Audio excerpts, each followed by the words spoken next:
बिस्मिल्लाहिर्रहमानिर्रहीम। अस्सलामु अलैकुम। PKN न्यूज़ के साथ में हूँ मैं। नज़र रुख करते हैं खबरों का। सऊदी अरब का पाकिस्तान के सैलाब मुतासरीन के लिए इमदादी सामान के 5 ट्रक पहुँच गए। Saudi King Salman Aid and Relief Centre की तरफ से पंजाब के 7 अजला के सैलाब मुतासरीन के लिए इमदादी सामान के 5 ट्रक पहुँच गए।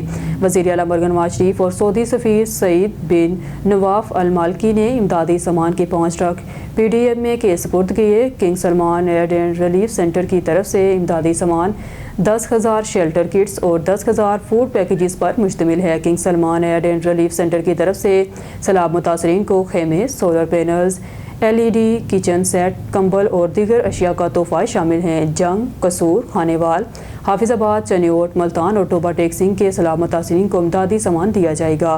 King Salman Aid and Relief Centre की तरफ से पंजाब में सैलाब मुतासरीन के लिए इमदादी काफिला रवाना कर दिए गए हैं। शेल्टर किट में हेमा, solar panel, LED lights, 2 thermal कंबल, प्लास्टिक मीट, पायदार किचन सेट, वाटर कूलर और एंटी बैक्टीरियल साबिल शामिल हैं। 95 किलोग्राम फूड पैकेज में आटा, चीनी, दाल, चना और कुकिंग ऑयल भी शामिल है। इमदादी सामान provisional disaster management authority Punjab और किंग सलमान रिलीफ और हयात फाउंडेशन के इश्तराक से तकसीम किया जाएगा। वज़ीर आला मरगन नवाज शरीफ ने कहा कि सैलाब ज़दगान के लिए इमदादी सामान सऊदी अरब की पाकिस्तान के साथ अखुवत और भाईचारे तसलसल की अक्कासी करता है।